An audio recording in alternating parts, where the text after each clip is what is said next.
Ano nga ba ang kailangan nating i-check kapag sinabi nating 16 weeks na ang binigay ng ating supplier na RTL Chickens?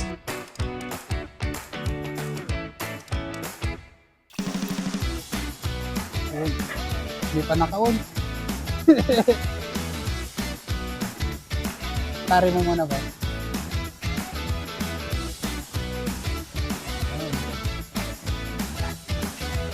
Yan, 5.7. Ang ganda na yan ah. 1 point, nasa ano na yan, 1.1. Malapit na mag 1.2. Pwede ka bang magtimbang yung isa lang?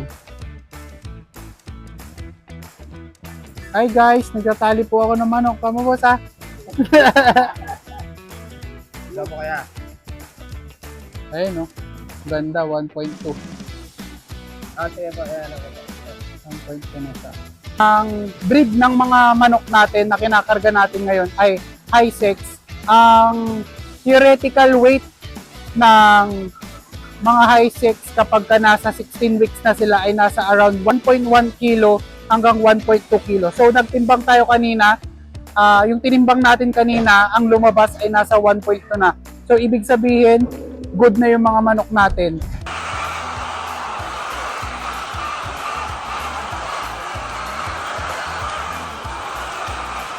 Kadalasan kasi yung misconception ng mga bumibili ng RTL chicken na 16 weeks ay sabi nila bakit daw wala pang palong.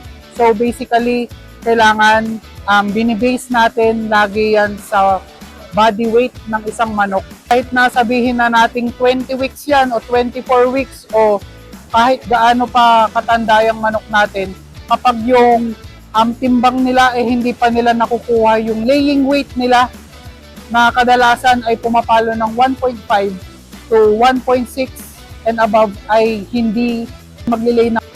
Isa din na misconception, pinipilit nilang abutin yung body weight na kailangan para maglay yung manok, which is ang isa sa pwedeng mangyari sa mga manok natin ay magkaroon sila ng prolapse. So basically, kapag ang katawan ng manok ay hindi pa talaga ready para mag-lay ng itlog, ay malaki yung possibility na bibigay yung katawan niya kapag siya ay nag-start na sa pag-lay ng itlog.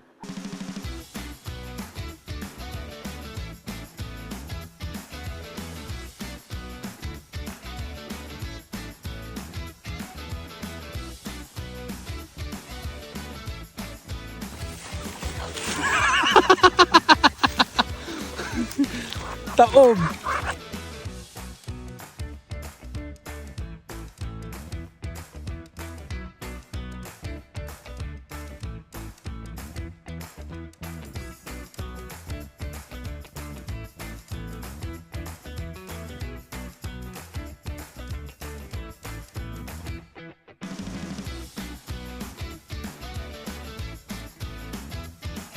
So last delivery po natin kay boss, paid po siya via GCash.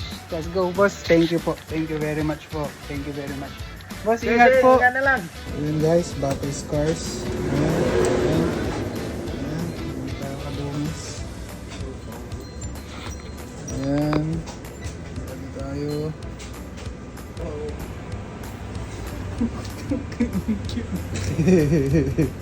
Kanino pa yan? Kanino pa yan niya? Thank you po. So ayun, pauwi na tayo. Food trip lang muna. Tapos yun lang, bukas ulit.